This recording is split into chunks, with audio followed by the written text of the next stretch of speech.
Hello students, मैं Pragya Pandey, guest lecturer government PG college Bemetara. आज का हमारा टॉपिक है रूटेसी फैमिली। रूटेसी फैमिली भी डाइकोटिलेडोनस फैमिली से बिलोंग करते हैं और इसमें कॉमनली सिट्रस जो प्लांट्स होते हैं जैसे कि नींबू हो गए, लेमन्स और ऑरेंज हो गया, तो ये सिट्रस कैरेक्टरिस्टिक्स के जो स्पीशीज़ होते हैं वह मेनली इस फैमिली में इंक्लूड किए जाते हैं।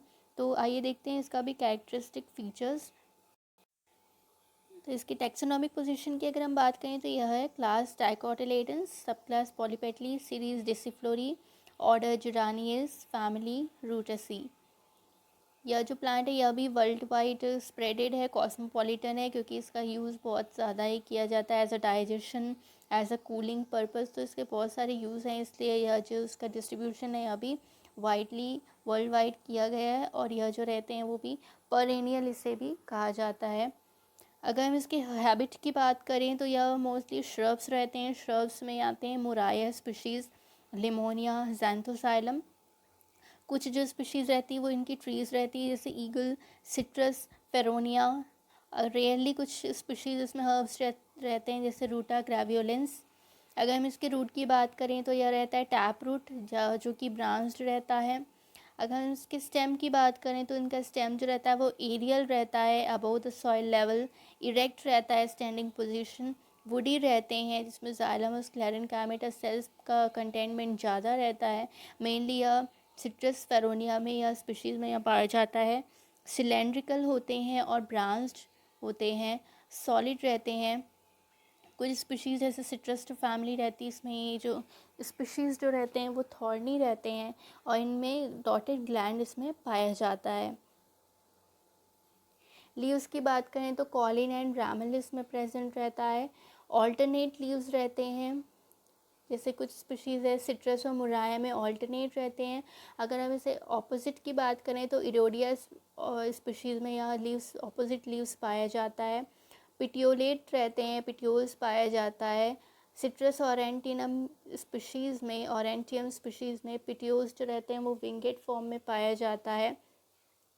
सिंपल लीव्स होते हैं, लेकिन मुराया फैमिली में जो इसका लीव्स रहता है वो कंपाउंड पिन्नेट फॉर्म में रहता है। और ईगल और सिट्रस स्पीशीज़ में इसका जो लीव्स जो रहता है वो पामेट फॉर्म में रहता है। अगर हम इसके ग्लैंड की बात करें तो इसमें स्मूथ ग्लैंड रहता है जो कि डॉटेड फॉर्म में रहता है। और कुछ स्पीशीज़ या कुछ इसमें जो इस फैमिली के जो स्पीशीज़ रहते हैं इनके ग्लैंड में एक एसेंशियल ऑयल्स प्रेजेंट रहता है। इसमें जो स्टिप्यूल्स जो रहते हैं वो एब्सेंट रहते हैं, जिसे हम एक्सेस स्टिपुलेट कहते हैं। और इनकी लीव्स का जो मार्जिन जो रहता है या फिर जो वेनेशन जो रहता है अरेंजमेंट, उससे यहाँ वेन्स का जो अरेंजमेंट रहता है वो रेटिकुलेट वेनेशन रहता है, यूनिकोस्टेड रेटिकुलेट वेनेशन।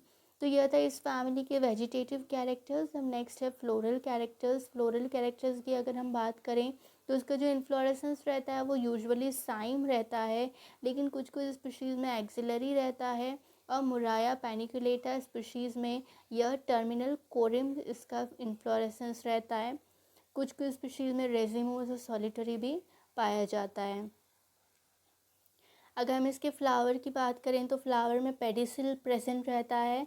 इसमें ब्रैक्टिएट जो रहते हैं वो एब्सेंट होते हैं, इसलिए ई ब्रैक्टिएट से इसे डिनोट किया जाता है। हर्माफ्रोडाइट रहते हैं, मतलब मेल ऑर्गन और फीमेल ऑर्गन दोनों प्रेजेंट रहते हैं, लेकिन कुछ कुछ स्पीशीज़ जैसे कि ज़ैंथोजाइलम और फेरेनिया स्पीशीज़ में यह यूनिसेक्सुअल होते हैं। फ्लावर जो रहते हैं वो मोस्टली एक्टिनोमॉर्फिक रहते हैं, लेकिन कुछ कुछ रेयर स्पीशीज़ में फ्लावर जो रहते हैं वो जाइगोमॉर्फिक रहते हैं। हाइपोगाइनस रहते हैं, जिसमें ओवरी जो रहती है वो सुपीरियर रहती है। फ्लावर के चारों पार्ट्स प्रेजेंट रहते हैं, इसलिए यह फ्लावर कंप्लीट है। और 5 पेटल्स पाए जाते हैं, इसलिए यह फ्लावर पेंटामेनस कहलाता है। नेक्स्ट हम इसके अगर कैलिक्स की बात करें, जो कैलिक्स जो होता है वो ग्रीन इन कलर रहता है और 5 सेपल्स इसमें प्रेजेंट रहते हैं, जो कि पॉलीसेपलस रहते हैं, एक दूसरे से जुड़े हुए या नहीं रहते हैं। अगर जाइगोमॉर्फिस जो फ्लावर रहता है, जैसे कि ज़ैंथोसाइलम और फेरोनिया जो स्पीशीज़ रहता है, वो जो फ्लावर है वो जाइगोमॉर्फिक रहते हैं। वो उस ऐसे जाइगोमॉर्फिक फ्लावर में जो सेपल्स जो रहते हैं वो गैमो रहते हैं, मतलब आपस में ये जुड़े हुए रहते हैं और ट्यूब लाइक स्ट्रक्चर के रहते हैं, जिसे ट्यूबुलर से डिनोट किया गया है। इसके जो एस्टिवेशंस जो होते हैं वो इम्ब्रिकेट एस्टिवेशन होते हैं कैलिक्स के। करोला की अगर हम बात करें तो इसमें 5 पेटल्स होते हैं जो कि आपस में जुड़े हुए नहीं होते हैं, फ्री होते हैं, इसलिए पॉलीपेटलस। रेयरली इसमें गैमोपेटलस होते हैं या फिर पेटल्स जो रहते हैं एब्सेंट है, जैसे कि ज़ैंथोसाइलम स्पीशीज़ में जो पेटल्स या जो करोला जो रहते हैं वो एब्सेंट रहते हैं। और जो करोला जो रहते हैं कलरफुल रहते हैं, जिसमें बहुत सारे वेरियस कलर्स पाए जाते हैं। इसका जो एस्टिवेशन होता है वो इम्ब्रिकेट एस्टिवेशन होता है। अगर हम इनकी एंड्रोशियम की बात करें तो मेजॉरिटी अगर एंड्रोशियम की अगर हम बात करें तो यह डिप्लोस्टेमोनस होते हैं और 10 इन नंबर्स में होते हैं, मतलब 10 स्टेमन्स इसमें पाए जाते हैं। जैसे कि सिट्रस स्पीशीज़ में बहुत सारे न्यूमरस स्टेमन्स होते हैं जो कि पॉलीएडल्फस होते हैं। अगर ज़ैंथोसाइलम स्पीशीज़ की बात करें तो 3 स्टेमन्स होते हैं। स्किमिया स्पीशीज़ में 5 स्टेमन्स होते हैं। तो ऐसे ही अलग अलग स्पीशीज़ में अलग अलग नंबर के एंथर्स इसमें पाए जाते हैं। और बेसिकली इसमें जो एंथर्स होते हैं वो इंट्रोज होते हैं, अंदर की ओर होते हैं, डाइथिकस होते हैं और बेसिफिक्स जो इनका जो फिलामेंट जो रहता है वो एंथर के बेसल एरिया से अटैच रहता है, इसलिए हम इसे बेसिफिक्स कहते हैं। गायनेशियम जो रहता है इसमें पेंटाकार्पिलरी है। पेंटाकार्पिलरी मतलब इसमें 5 कार्पल्स प्रेजेंट रहते हैं। यह बेस से नीचे से स्लाइटली या यूनाइटेड रहते हैं, जिसमें डीपली लोब्ड ओवरी जो रहती है उसकी साइड का फॉर्मेशन होता है। और इसमें जो स्टाइल रहते हैं वो फ्यूज्ड रहते हैं। और स्टाइल जो रहते हैं वो सेंटर फॉर्म में रहता है। सेंटर फॉर्म के स्टाइल से ओवरी जो रहते हैं उनका अटैचमेंट लिया हुआ रहता है।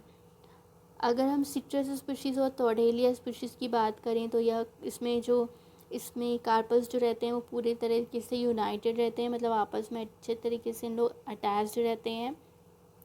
फिरोनिया स्पीशीज़ में कार्पन जो है वो 1 सेल का बना हुआ रहता है, जिसमें पेराइटल प्लाजेंटेशन रहता है। अगर हम सिट्रस फैमिली या फिर इस स्पीशीज़ की बात करें तो इसमें जो प्लाजेंटेशन होता है वो एक्साइल प्लाजेंटेशन होता है। ओवरी जो रहती है वो सुपीरियर रहती है, जिसमें नेक्टर डिस्क प्रेजेंट रहता है जो कि प्रोमिनेंट रहता है, परमानेंट रहता है। और उस नेक्टर डिस्क से नेक्टर्स या फिर जो इंसेक्ट जो रहते हैं उससे अट्रैक्ट हो पाते हैं। अगर हम फ्रूट की बात करें तो फ्रूट जो है जैसे तडेलिया स्पीशीज़ में ड्रूप फॉर्म में या फ्रूट होते हैं। सिट्रस में हेस्पेरेडियम फॉर्म में रहते हैं। मुराया में बेरी फॉर्म के रहते हैं। और इसका जो सीड अगर हम बेसिकली देखें तो एंडोस्पर्मिक सीड होता है। पॉलिनेशन इसमें एंटोमोफिलिस होता है, मतलब कि इंसेक्ट्स के द्वारा होता है। फ्लोरल फॉर्मूला की अगर हम बात करें तो फ्लोरल फॉर्मूला इस प्रकार है। इसमें ब्रैक्टिएट नहीं प्रेजेंट होता है तो ई ब्रैक्टिएट, एक्टिनोमॉर्फिक, हर्माफ्रोडाइट। कैलिक्स जो है वो 4 to 5, Corolla 4 to 5, एंड्रेशियम 8 to 10, gynoecium 4 to 5 या जितने भी हैं वो, और सुपीरियर ओवरी। ये है सिट्रस कैंकर या मुराया पैनिकुलेटा स्पीशीज़ का यह डायग्राम है, जो जिसमें एक है flowering twig, LTS of ovary, flower का एलएस पोर्शन है, और यह है उसका फ्लोरल डायग्राम। तो ये थे कुछ vegetative character and floral characters Rutaceae family के। अगर हम बात करें इनके इकोनॉमिक इम्पोर्टेंस के, तो ये जो फ्रूट है इसका, या जो जीनस सिट्रस है, इसमें हमें फ्रूट्स बहुत मिलते हैं, नंबर ऑफ़ फ्रूट्स हमें अवेलेबल होते हैं।